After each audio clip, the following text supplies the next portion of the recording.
Hello my dear students, myself doctor Pravinder Singh. तो आज हम डिस्कस करते हैं सम एक इम्पोर्टेंट कंडीशंस है रिटेंशन ऑफ प्लेसेंटा। आज हम उसके बारे में डिस्कस करते हैं। तो बेसिकली रिटेंशन ऑफ प्लेसेंटा है क्या? Retention of placenta just means the failure of expulsion of fetal membrane from the dam, or we can say from the pregnant uterus. And retention of placenta is a major concern of animal owners. There is two reason for this. ये बहुत ही एक बहुत ही important issue है। Retention of placenta है, ये काफ़ी important issue है because the family of animals owners waited for the calving for milk. क्योंकि और जो एनिमल ओनर होता है वो पशु के पार्चुलेशन के बाद वो इंतजार कर रहा होता है कि उसका दूध कब निकालें। And a fear of economic loss due to problem.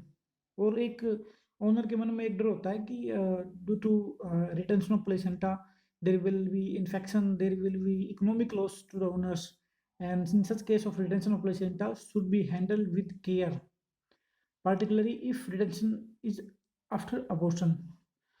Basically इसीलिए जो इसके लिए काफ़ी इसके पीछे काफ़ी कॉन्सिक्वेंसेज होते हैं, वो जुड़े होते हैं। तो इसलिए we should be very careful during the handling the retention of placenta.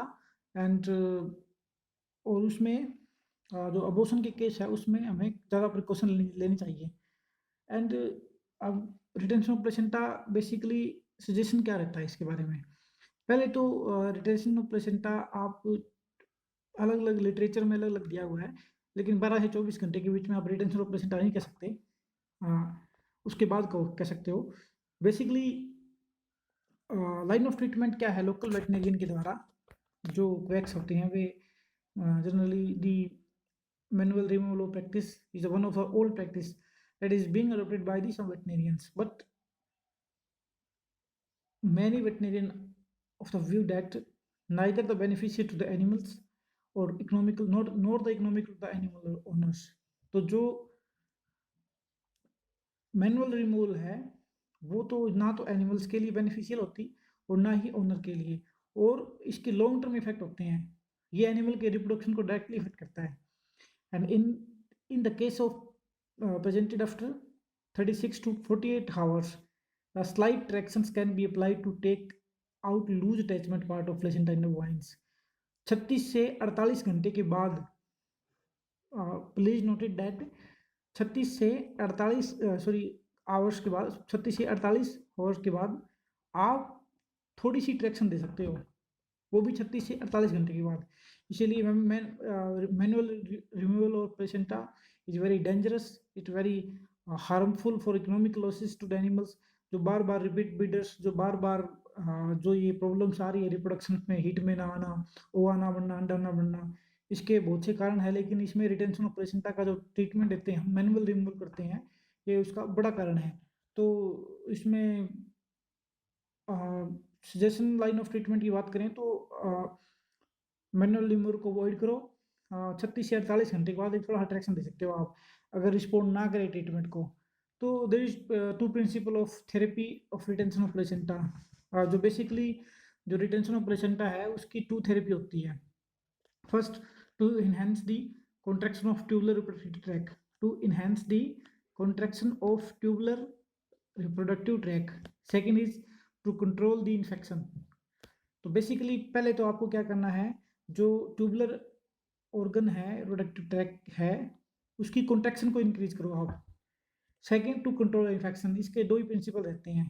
पहले में आपने क्या किया है, जो कॉन्ट्रैक्शन है उसको इंक्रीज करोगे, और दूसरों में इन्फेक्शन को कंट्रोल करोगे। तो पहले कॉन्ट्रैक्शन कैसे इंक्रीज करोगे? कॉन्ट्रैक्शन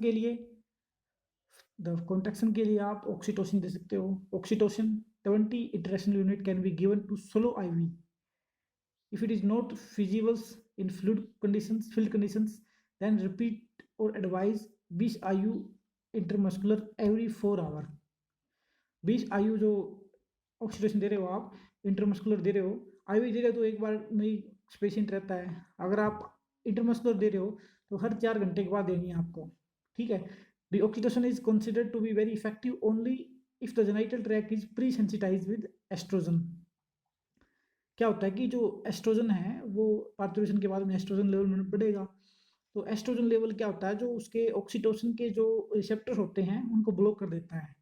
तो इसीलिए उनके एस्ट्रोजन लेवल के बढ़ने से पहले ही आप क्या दे सकते हो, ऑक्सीटोसिन दे सकते हो। ऐसे केस में therefore oxytocin is very effective in early postpartum periods and its efficacy decrease after 36 hours. It is not useful after 48 hours. तो आप पार्चुरेशन के 36 घंटे के बाद बिल्कुल डिक्रीज हो जाती है इसकी efficacy. Next, you can give calcium preparation. Calcium preparation के लिए आप इंटाकैल दे सकते हो और लैक्टोमैग दे सकते हो, ये इंटास फार्मा का आता है।